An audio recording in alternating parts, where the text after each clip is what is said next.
Assalomu alaykum do'stlar. Katta fermerlarda eng asosiy muammo Germaniyada ham, O'zbekistonda ham mastit hisoblanadi. Bu mastit xo'jalikda ancha ziyonga keltirishi mumkin. Bitta mastit davolash uchun Germaniya sharoitida 400 gacha baholanadi zarar. Shuning uchun buni kasallik davolaganda oldini olgan ma'qul deymiz. Shunga mana bunday to'shama qildik. Bu to'shamani shu doim tagiga sepib turamiz. Mana ko'rayotgan bo'lsanglar, tarkibini video oxirida aytaman. Buni holatiga qarab turib, agar bo'shab qoladigan bo'lsa, tagi mana bunday bo'lib, betoni ko'rinib qoladigan bo'lsa, buni albatta yana tayyorlaymiz. Shu to'shamadan tayyorlab sepib qo'yamiz. Bo'ldi, 1 oy, 2 oy shu holatda qoladi.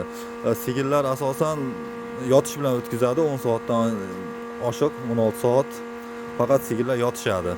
Shuning uchun asosiy joyini to'shamasini yaxshi qilish kerak. Mana ko'rayotgan bo'lsanglar, mana yotibdi, yelin yerda yotibdi. Agar mana bu yer iflos bo'lib, shu mana bunday holatda qorayib yotadigan bo'lsa, albatta sigiringiz mastit bo'ladi. Shuning uchun bu holatni to'ldirib qo'yamiz. Mana bunday to'shama qilib. Buni to'shamaning asosiy tarkibi so'ndirilgan ohay. O'zbekiston sharoitida Germaniyada kak deb qo'yadi. Bu so'ndirilgan ohaydan sal boshqacharoq. Shundan qo'shamiz. Mana ko'rayotgan bo'lsanglar, keyin somon va suv. Hali namligini keltirish uchun mana ko'ryapsizlar, namligi qanday holatda bo'lib.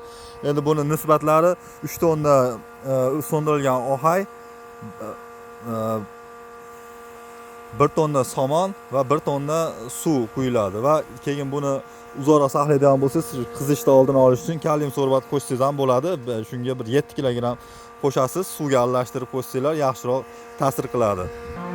Bunday ma'lumotni do'stlarga jo'natib qo'yinglar, kattasi fermer bolalarga juda qo'l keladi bu.